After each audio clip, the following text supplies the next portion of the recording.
thing's fast as shit, right? Just when you thought you didn't need any more power, you do this and there's a shitload more power.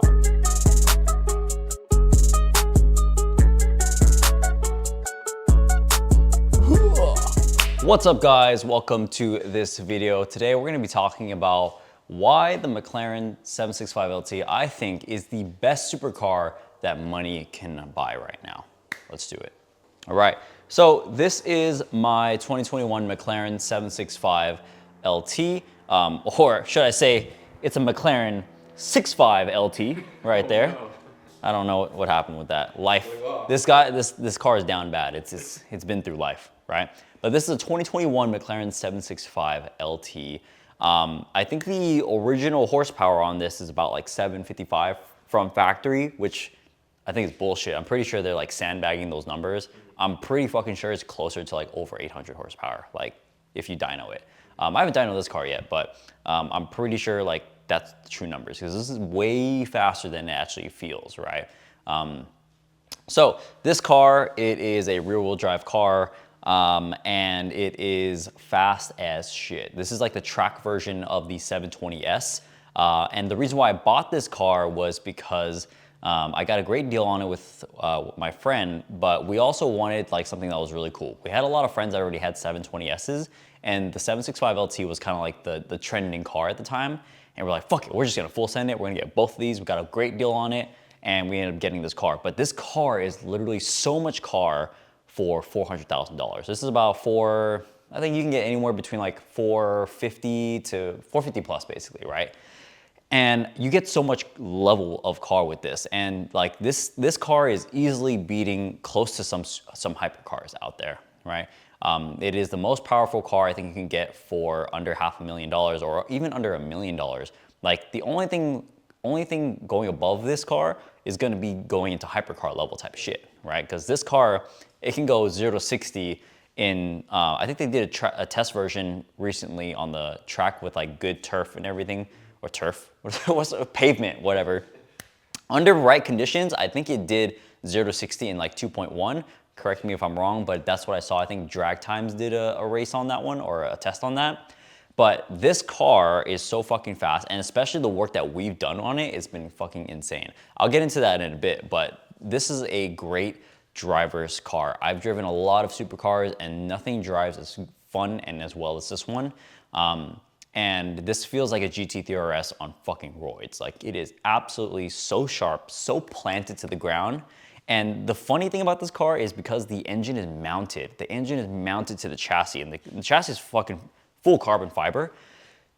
It shakes and rattles like a motherfucker. Like every time you're in it, everything's shaking in there, and it's crazy. Like you look through the windshield or the rear view mirror, and it's just like rattling the whole time. Can't even see. Yeah, you can't even fucking see that thing. It's pointless, right? And you got the wing moving up and down. It's like, what the hell's the point?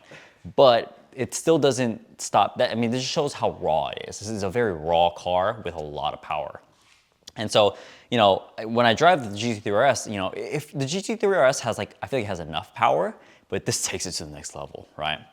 Now, because of the way it drives, how much power it is, the doors go up, so it has a lot of good supercar looks, obviously. It has a really cool interior, a lot of Alcantara and carbon fiber as well.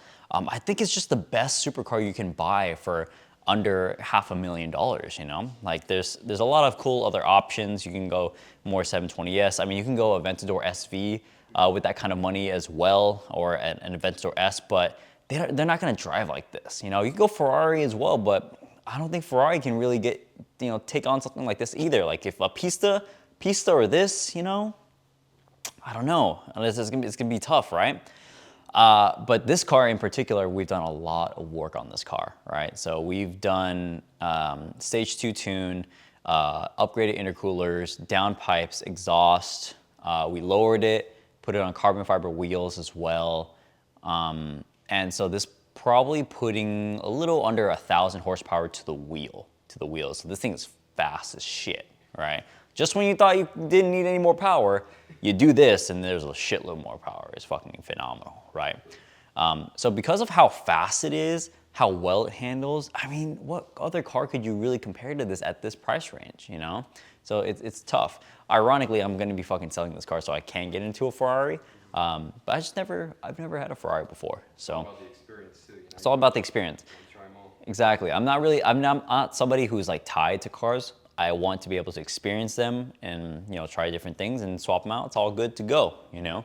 But there's nothing better value than this. But what do you guys think? Let me know what you guys think. Do you think there's another car that has a better value for this price range, or who's a better car for 400, 500 grand? What would you rather have? A McLaren 765 LT?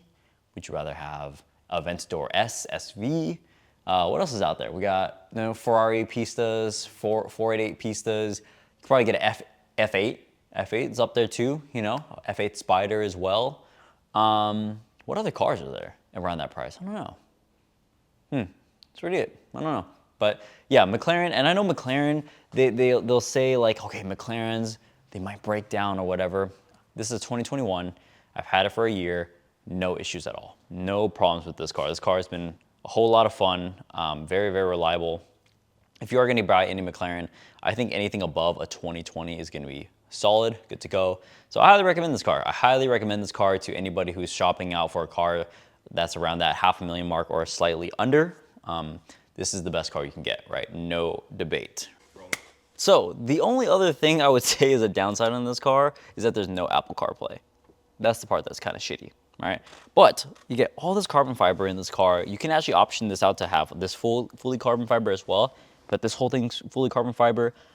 These are the P1 racing seats. I think these are the perfect seats. They're not too much, but they're not the comfort seats and they're not the Senna seats. The Senna seats are like really bolstered and like have no padding in them at all.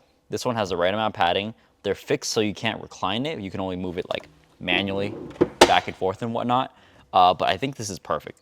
Unless you're fucking fat as shit, then this is probably not going to be a good fit for you. But if you're kind of a smaller size dude like me, average size dude, you know, if you're probably under 6'3" and under 220 pounds, I think you'll be okay in here. But yeah, a lot of Alcantara. And I like when you open up the door as well, like half of the fucking roof comes off, which is kind of cool. The screens move around as well, which is kind of cool. So it'll like pop open and show the dash and everything. But I like the interiors of these McLarens. I'm a big fan of them, to be honest. I don't think there's anything wrong. I think these are pretty good build qualities on my end. So nothing but positive experiences. I think this is the best car you can get for under $500,000. I think I've said that like 50 times.